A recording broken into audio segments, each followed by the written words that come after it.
Hey guys, Donut here, and I have a Equinox build, well, 3 Equinox builds to show you, and these builds you can utilize for steel path and general use, and they will dominate the field. They won't probably get you to 999, but a lot of people aren't really doing 999 that are actually doing 999, if you know what 99. Okay, anyways, now let's get into the build.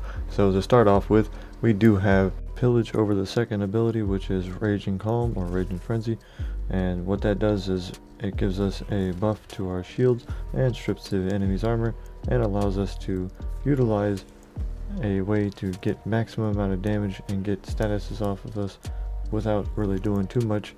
And with that we can get major damage for our nuke, which accumulates damages and then redistributes the damage that we accumulate to enemies in a wide area.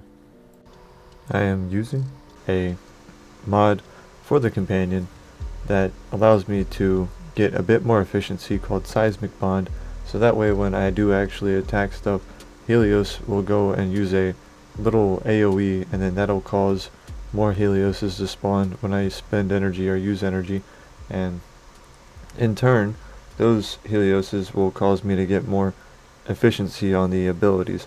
So I'll have like anywhere up to 200 or so percent efficiency. Hey guys, this is me later, and I'm realizing it's not 200 percent, so I'm just correcting myself, and it is 190% with the companion bond altogether, so that's why I showcased that little picture earlier. But anyways, getting into that, this is what it looks like with no armor and you nuke and use the 4, and this is what it would look like. And right here showcases your damage potential on one enemy.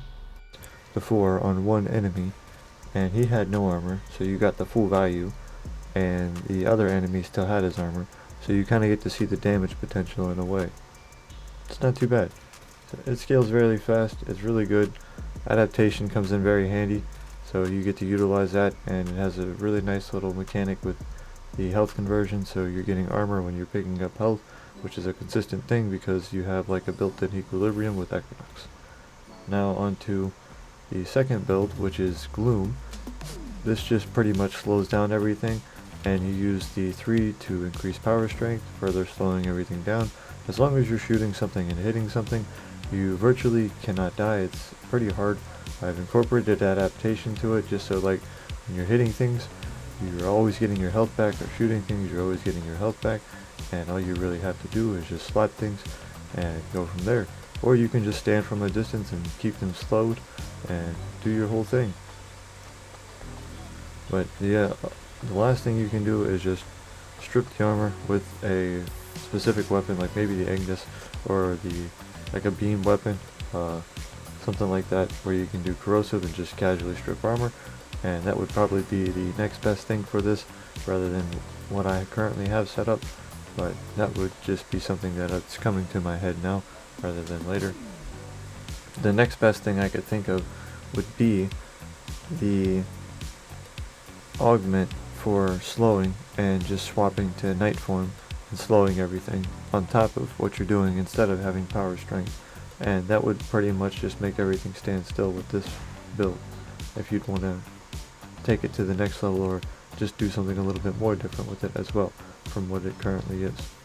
Okay, and for the third build for Equinox, we have a Sleepy EP build where she makes everything sleepy around her and allows you to get a lot of finisher damage or multiplier for that regard, and I wasn't thinking about that. I just went ahead to shoot them to show you that you can still also cast the vulnerability on them and do what you gotta do. Make them a donut and fill them with holes. Alright, and as you'll see here, the vulnerability, the amount of damage you can do is quite insane.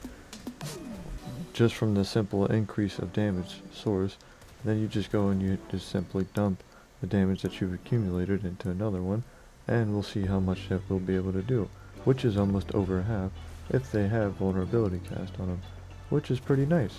So just Equinox by himself is still very viable if you'd like to play him and use him. Oh, her, sorry. I'm getting mixed up.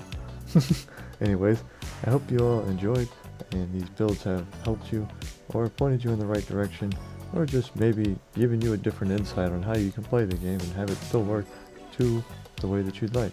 And you don't have to do anything crazy, it's just the same game as always. I hope you all have a wonderful day, and God bless, and I thank you all for sticking around this long. If you have, please do like and subscribe if this has helped you, and bye bye!